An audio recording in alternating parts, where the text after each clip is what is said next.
On the daily financial news for Tuesday, January 20th, I shared the 5 things that the smart and wealthy people do to compound their wealth. What I want to do here is go deeper. I want to share the list with Anna Kelly and really allow her to agree, disagree, and even go deeper where we're relevant. Anna, how you doing this morning? Thanks for being here. I'm great. Good to see you as always. Absolutely. So again, I love reading financial information. And yesterday I stumbled across this article saying the 5 strategies smart people use to multiply wealth. There are 5. We'll go through it. Number 1, this one you and I think are going to agree with. Strategic use of leverage to acquire appreciating assets. Absolutely. I think strategic and acquiring assets are, the 2 key points. And leverage is something that can multiply your wealth significantly, but it can also multiply your losses significantly if not very, very careful. So I agree. I just think you have to, in order to leverage something that you're going to buy, an asset that hopefully is going to go up in value, you really have to know what you're doing, and you have to know what the risks and rewards are to that particular asset class. So if you asked me, if someone heard that and just said, oh, I'm going to leverage to go invest in crypto or leverage to go invest in the stock market, and they're not really familiar with the things that make, markets in those assets swing, that could be a huge mistake. So you don't want to really leverage things that are really speculative. But if you know what you're doing and you're investing in an asset class like real estate, that tends to preserve wealth and doesn't move as rapidly up or down, than using leverage for things like real estate, long-term assets without a lot of volatility is one of the smartest things you can possibly do. And it's how, quite frankly, I developed the wealth that I did with very little of my own money to begin with. Yeah, I think leverage is strategic leverage, assets, all of those are the right things. But I'll even add a cherry on top. I know I've done this. I suspect you have as well. But we've bought assets, owned them for a long time, and then we went back and re-leveraged them, right? There are a lot of wealthy people that have this buy, borrow, die strategy, right? They're never selling, but they just go back. I mean, when I look at our portfolio today, I actually have zero. I have negative personal contributions, however you would say that. What does that mean? It just means over the last 25 years, I pulled out all of my capital and more, right? Yeah. So this entire portfolio, which we live off of, has none of our own money in these deals. So we've not only strategically leveraged, we've strategically re-leveraged at different times. And actually, point of fact that we're doing 2 cash out refis today, or, we're in process because we want to add, multiple 6 figures to our dry powder so we can go shopping. So, this is something that when you own assets, these are options you have. Absolutely. Yeah, I've done exactly the same thing. And I call it infinite returns. When you have no money left in it, the returns are truly infinite. If you had $1 left in it, the returns would be thousands of percent. Right. When you've owned property for a really long time. So it's a return on your own cash is infinite. But yes, I've done that so many times. In fact, it was really how we scaled, because in the early days that we were, buying and renovating properties, and the whole goal was to make them worth more money, and we found out very quickly, instead of flipping them and taking the capital gain hit, we could keep them as rentals and then just put a second mortgage on them or a line of credit on them. Usually we did a second mortgage, or if rates were good enough, we would go back and just totally refinance it, and we'd cash out as much as we could. So I had multiple properties where I put in 80% LTV. So you put 20% down, you borrow 80, and then as much as they'd let me cash out. And at some points in the market, depending on where you are in the market cycle, lenders will give you 90 or 100% cash out, and so I leverage to the top. I always want to show the nuance of this. Where you have to be careful is you have to understand, depending on where interest rates are, if taking more out gives you positive or negative leverage. And what that means is, for every dollar that you borrow, if your returns go up by borrowing more, you have positive leverage. Yep. If returns go down by borrowing more, like your cash on cash return actually goes down, then you're in a negative leverage situation. And then you have to ask yourself whether it's the right time to do it. So historically, for those that think 6% is crazy high, historically, with an average medium priced home, that tracks history, under 6%, you're usually going to have positive leverage. 6% or more, you're usually going to have a little bit of negative leverage, but that really depends on the value of the property. So just do the math. And if you need cash and you've got cash, equity in properties, then even if your cash flow is going down a little bit, as long as you borrow it and then use it, like you said, to go shopping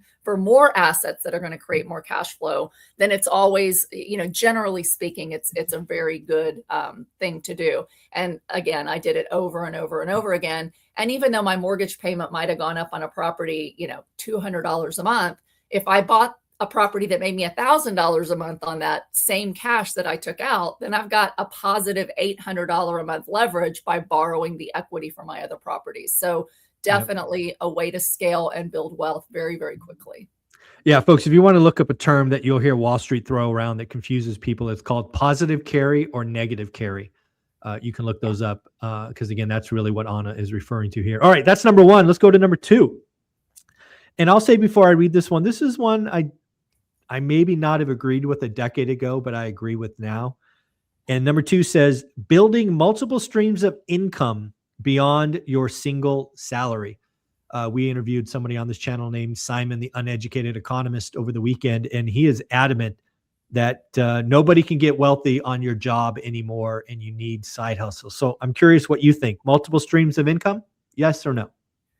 Absolutely. Again, with some caveats, right? Because anytime you make a broad swath, there's exceptions that we need to be careful of as we go out and act on, the wisdom that we think we're acquiring. So the first is when you're first starting out, I think people sometimes jump to too many streams of income too quickly. And then their focus is all over the place. And so because they're focused on multiple things, they really don't become an expert at any of those things to the point that they can scale a business and really make the most money off of that other business or income stream, or that they really understand the investment well enough and have time to watch it well enough to, make adjustments when needed, when the economy changes, when market changes, when demand for that product or service or asset changes. And so I would say when people are young, they need to keep their job, if they've got a good paying job, and then bank as much as they can,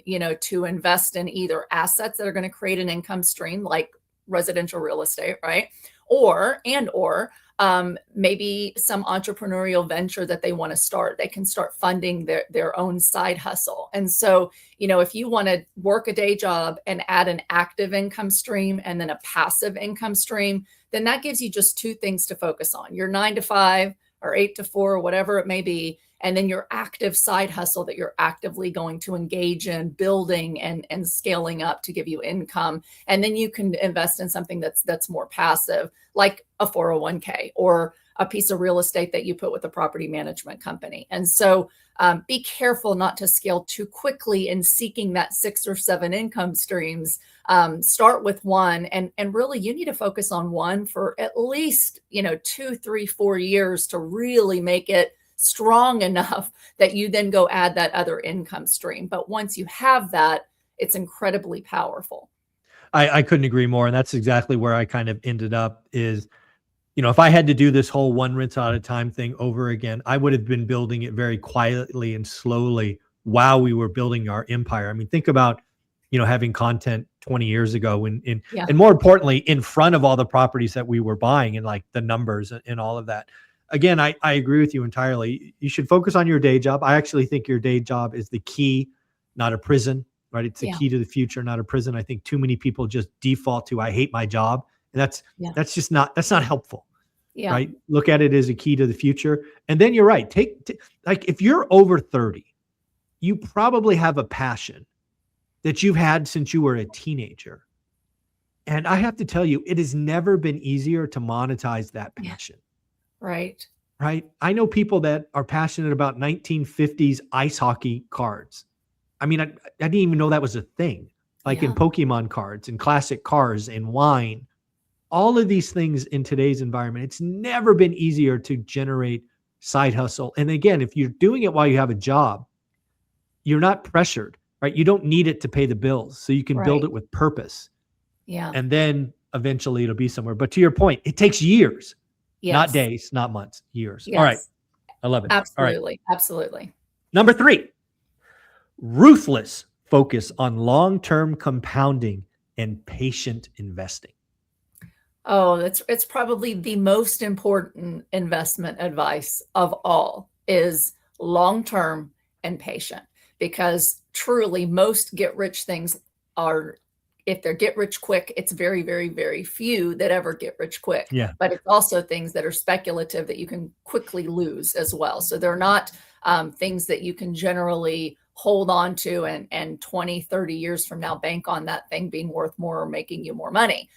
Even with certain side hustles, there are times when that side hustle may just kill it, especially in an expanding economy. And it all comes back to, what's going on in the world and in the economy, because those things can either make or break demand for the product or service that it is that you're offering or that you're investing in. And so there's so many things that people are short-sighted about, being a YouTube influencer, for example, or a TikTok influencer. There might be times when what you're, pushing and what you're excited and passionate about make you 6 figures multiple years in a row. And then all of a sudden the economy's tight. People can't spend money on discretionary stuff. And so they, start buying a little bit less. So you can't just bank on a really good income, no matter what that income is from. You need to be investing a large portion of your income if you can, especially if you're younger and you don't have kids. And, that's the time that you can live on rice and beans and rice and live below your means and really start to invest for the future. But people make a mistake. And I've heard this over and over, Michael, from some of the people that come to me for coaching and, just people I meet at conferences that are like, I don't want to make $200 a month per door. It's going to take me 20 years to make any money. And it's like they're short-sighted because they're just thinking about how much are you making today in cash flow? And they're not looking at how much is that asset going to appreciate over time? And how much equity are you building by paying down the mortgage? And how much are you going to save on your taxes? And how much can you leverage to buy, instead of one property, 5 properties that make $200 a month? So if you have a short-term get rich quick mindset, you're never going to invest in those things that really take baby steps. But as you and I've said before on the show, it's usually 10 years before you start to really realize, like, it's slow and methodical and painful. And after a decade, you wake up and you look at your equity and your properties and you look at how much more they're cash flowing. And if you can refinance at lower rates and lock them in, you can really increase that equity very, very quickly. And so it's critical that you be patient as an investor and that you just, you keep accumulating cash flowing and appreciating assets one at a time, as much as you can buy every single year. And you will become a millionaire if you do it, if you're patient. Yeah. Love that. Yeah. I'm often reminded of a chart I saw back when I was in grad school. And it was one of those charts that it left me scratching my head. And you probably know the answer, but I'll ask it. What category of investors over the long term perform the best? Do you know the answer to that? Category? Oh, well, I'd say long-term buy and hold investors. Dead people. They didn't trade. Yeah, there you go. The ultimate long term. Yeah, they couldn't take it with them, so they better have enjoyed it while they were alive. But sure. But there's something that's to your point. Your laughter is awesome because it has to make you scratch your head. Why were dead people the best investors? It's because they didn't touch it. They didn't get emotional. They didn't follow the hot trend or the hot tip, or let some macro environment spook them. They didn't chase returns. They just bought it and sat there. Yeah. And, there's nothing more long-term than death. So I think number 3 just proves it. Okay. Well, number 4, advanced tax optimization and legal taximization. I didn't even know that was a word, taximization. Not sure it is a word, but they wrote it. So again, advanced tax optimization. What do you think? My first thing is, number 1, don't ever let the tax tail wag the dog. So don't make investments just because they have tax benefits. But number 2, once you acquire a good amount of income and a good amount of wealth, then understanding how to take advantage of every deduction possible under the tax code is paramount, because if you are investing in things that have no tax incentives and you're trying to compare that to the annualized return on something that does, you're gonna miss out on a lot of income, and you're gonna pay Uncle Sam a lot more than you need to. And so once I acquired enough income and enough wealth that, I was writing checks for 25, 30, 32% of my income to the IRS, it allowed me to go, wait a second, what else can I invest in that's going to save me a significant amount of money? And one of the examples that I've, enjoyed the benefits of tremendously over the last several years has been bonus depreciation. So, I can go out and buy a piece of property worth $1 million and have at least a $280,000 to $300,000 tax deduction on that property. Yep. Just from bonus depreciation in the first year. And so if I made, as a full-time real estate professional, if I made $300,000 in income, I could offset that $300,000 in income with bonus depreciation. So one property purchase a year, would offset roughly $300,000 a year in income and save you about $100,000 in taxes. Well, who wouldn't want another $100,000 in taxes? And that's, if you've got a couple $1 million in income and you buy a couple properties a year, you're basically buying those properties essentially tax-free because of the wash of what you're able to do with depreciation. So that's an example where, you can buy a single vacation rental and have bonus depreciation. So understand the tax code. It can make you wealthier. It's usually not going to be enough to make you wealthy. And don't chase investments you don't understand just because they have tax benefits, because there's a lot of investments with tax benefits that have blown up in the last couple of years and people have lost a lot of money. So invest in what makes sense for you, and then look at the tax benefits of doing so and take full advantage of them. Yeah, the thing that took me a while to figure out is, because again, as a high W-2 earner, I always saw the tax code as a penalty system. And it's actually not. It's actually a reward system. If you really understand the tax code, it's basically telling you what the government wants investors to do. Yeah. So again, if you just change your orientation, and then the second thing I'll say, back to tying to number 2, was building multiple streams. If you're a W-2 employee, you could create this side hustle, this business, create it as a business, and then you could take some below the line expenses and move them to above the line. What does that mean? Think about your cell phone, your internet, things of that nature that you would likely use in that business. You would be able to write those off against income versus, paying taxes or on post-tax. So again, talk to your CPA, figure out what is legal and what is right. You have to try to make a profit. There's all these rules, but again, change your orientation. And I say this as someone that didn't do it for years, probably decades. The IRS code is a reward system, not penalty. All right, let's drive it home. Number 5, continuous investment in high income skills and self-education. Oh, super important. Absolutely super important. I talk to my kids about this a lot. They're, young adults now. And, when you have an option to think about what it is that you want to do for a living and whether or not you need a college degree, in order to do that. There are so many people that, mean well, and their passion might be, archaeology. I'm just throwing things out there, or Shakespearean poetry, right? And they go get these degrees and spend a whole lot of money for it. And their, income outlook every year is like $20,000, $30,000, $40,000 a year. And that's just not good enough when you could spend the same amount of time in school or out of school and the same amount of money to get a degree in something that is high valued and high paid. Why would you go to school, no matter how much you like, I'm going to use Shakespeare, no matter how much you like Shakespearean poetry, why would you go to school for a lifetime of $30,000 or $40,000 a year when you could go to school for a lifetime of, $100,000 a year, $200,000 a year as an engineer or as an architect or as a finance major or as a nurse or a nurse practitioner? There's lots of different options. And so it's really important that you think about young, not just what you like, but what's going to pay well, and that you then do everything you can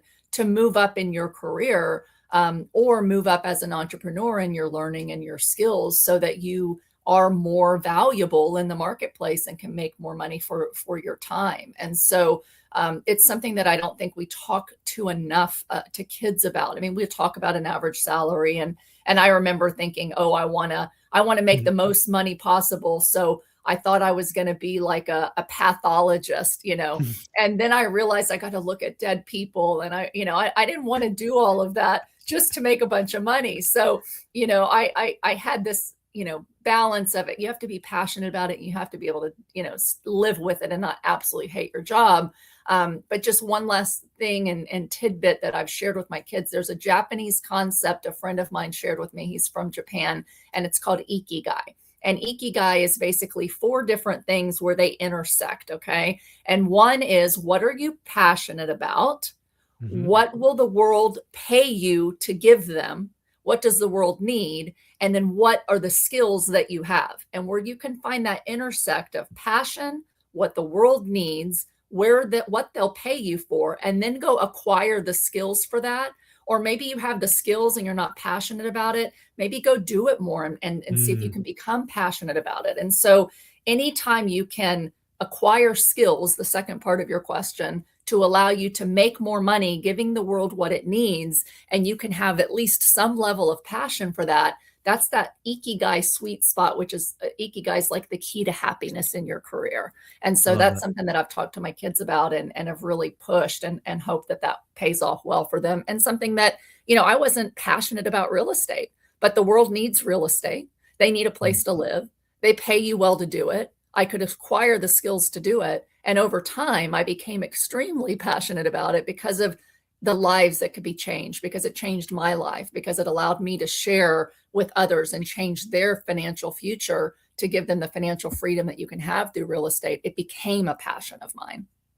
Yeah, and I'll close on the end of that statement, self-education. This is one that's always interesting to me. I think there's a quote out there that goes something like this, and I really go back to the fact that most adults aren't reading books, right? Self-help books or education books or biographies or anything of that nature.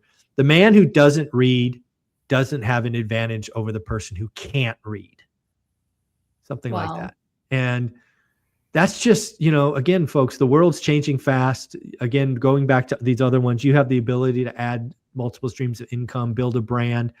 We're heading into what I call a trust recession. So again, building a brand slowly while you are working is the right thing to do. Again, around your passion, that ikigai. I love that. Anna, you're amazing. Thank you for being here each and every week for all these years. Where can they find you?